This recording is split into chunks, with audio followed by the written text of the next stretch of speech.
Hi everyone, good morning.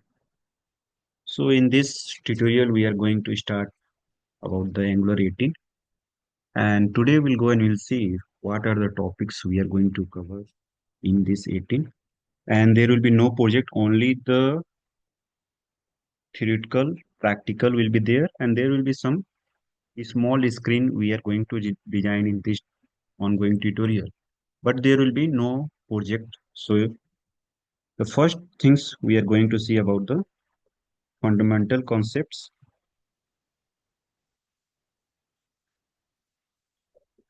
And in these fundamentals, we are going to see about the components, how to create the components. And we are going to learn Angular 18. So in 17 only, they have introduced the concept of standalone component. So we'll go and we'll see that as well. Then in this, we are going to see about the data binding. And in data binding, we are going to see one-way data binding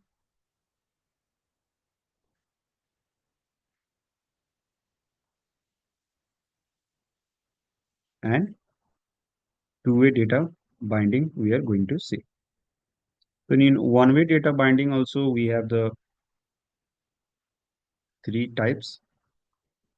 So the first one is the your interpolation,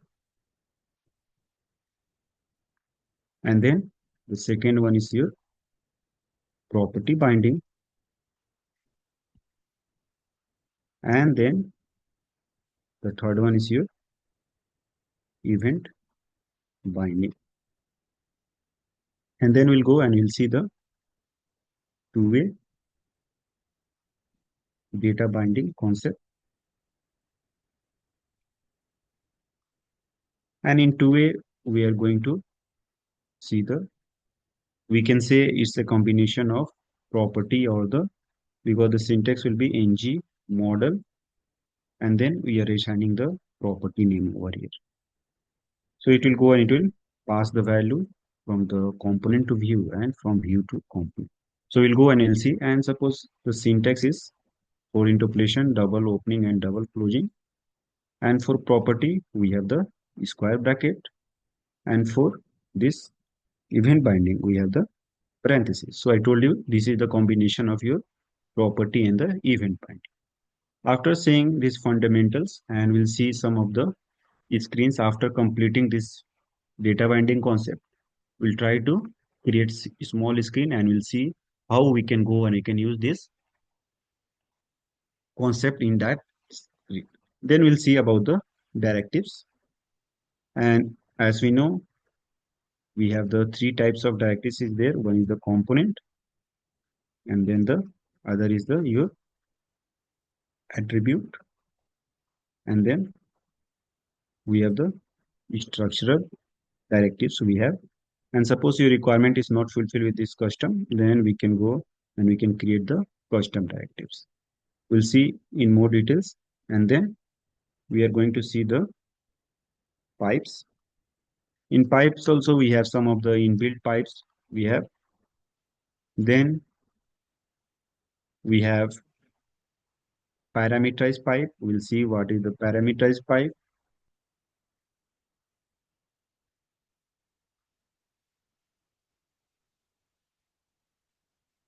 And then we'll see the chaining of pipe. Chaining of pipe in the sense we are using more than one pipe on a single input.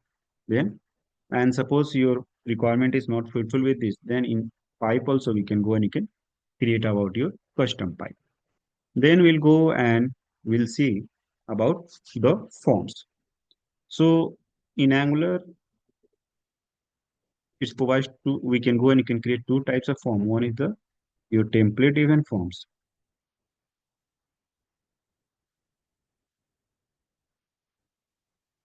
and then the other is your reactive forms. So once we'll go and understand the concept of this template event forms and reactive forms, then we can go and you can see the difference between them and which scenario you can use the template event forms, and in which scenario you can go and you can use the your reactive forms. Then we are going to see about the your routing. And routing is like we can go and you can navigate. Like suppose if you have the header, home, about us, contact, feedback. So when you are navigating like on about us, so once we'll go and click on about us, so it should go and it should load the about us page. So all that we are going to see inside this one, and we'll go and we'll see the nested routing as well. Like suppose if you have a product or the services and what type of services you are. So once you go and do the mouse over, so inside that you're going to give the sub headings will be there. So on the click of that, how we can go and you can load the component. So you're going to see all inside this routing. And then we are going to see about the services, how to work with the services over here. And inside the services only, we are going to see the dependency injection. We'll go and we'll see. Then we'll go and we'll see about the our route guard. So in route guards, like suppose who can access the guard, who cannot access the guard. So we are going to use the authentication and the authorization on this one. And we'll go and we'll include in our routing. So we'll go and we'll see that as well. And like if you are creating the like the product module will be there or the customer. So how we can go and you can use the so all module you cannot go and load at the same time. So we'll see the lazy loading concept, how we are going to load at the initial time. And on the background, all your modules will be get loaded. Then we'll go and we'll see the concept of observable and RxJX. So where we are going to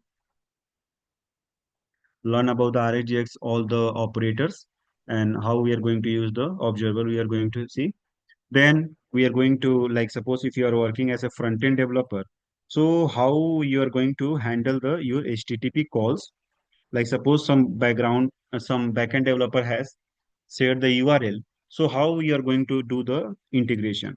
So this will be your like API integration, and it can be in any technologies like .NET, Java, or it can be in the Node.js. So how we can go and you can use that. So it can be go and it can be used over here. Then we'll go and we'll see there is a new concept, and that is our signals that was not previously till the Angular 15. Then we'll go and we'll see how we can go and you can include the these signals in your our project. And then finally we'll see like once you'll complete all your implementation, how we can go and you can do the deployment of your project. So finally we'll go and we'll see the deployment over here. So till 15, whatever we have learned, so almost all the basic concept will be same. Only there is few changes in every version. So this Angular is started from Angular 2 until in market we have the Angular 19 is there. Except Angular 3. We don't have Angular 3 over here. Otherwise, you'll go and you'll see Angular 2, 4, 5, 6, everything is there. And if you know Angular 2, then you can easily go and learn any of the Angular because the basic is same. Only there will be some syntax change or there will be some new changes will be there. So suppose now they have introduced in November this Angular 19. So what they will do, they will come up with some new features, and whatever the bug was in Angular 18, they will go and they will work on that. So it is if you learn one Angular, then it is easily to go and learn any version of your Angular. And they are going to release twice in a year. So after every 6 months, there will be a new version of Angular. And this was introduced in year 2026. Now in market, if you see, we have two version of Angular. So one is your Angular JS, and it has only one version, that is 1.x, and it was introduced in 2010.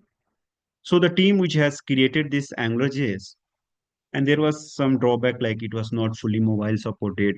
and there was no specific file to do the unit testing.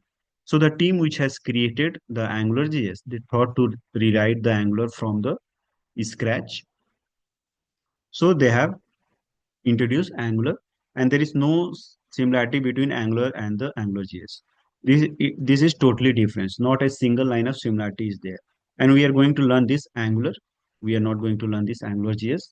So if you are going for any interview, you can ask which version of Angular I have to work, because there is similar, totally similarity is there. So you cannot go and learn this Angular and you can work on the AngularJS. Okay.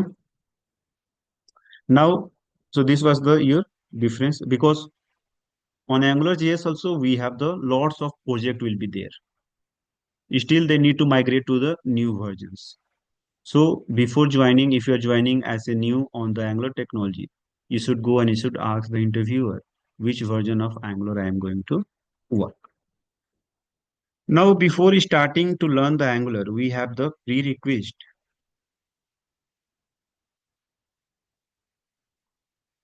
and that is you have to know the at least the basic of HTML, then CSS and JavaScript. If you don't know, well and fine, we'll go and see wherever there is a requirement. We are going to use any of the concept of JavaScript, so we'll go and we'll understand the concept first, and then we'll go and we'll start implementing in our type, means our Angular. And the library which we are going to create our screen is the Bootstrap, because nowadays if you see, to increase the productivity, we have the lots of libraries available in market, and with the we just require to know about the classes. If I'm going to use this class, so what the output I'm going to give. If you go with the normal cascading style sheets, so we have to go and have to write lot of CSS, and that is time consuming. So always nowadays we'll prefer to use the libraries, which just it will go and it will reduce the writing of your CSS. In some case, we'll go and we'll write the CSS, but in almost 80 to 90%, we are going to use the Bootstrap classes to design our UI. And we will go and we'll learn some of the TypeScript concept. So whatever the code you are writing in JavaScript is valid for your TypeScript. TypeScript has some of the advanced features which will go and which will learn. Okay. So this was about the intro, what we are going to do in our this course. Now in the next lecture, I will go and I will do the environment setups, and we'll go and we'll create the new Angular project. So thank you for joining. We'll connect in our next lecture.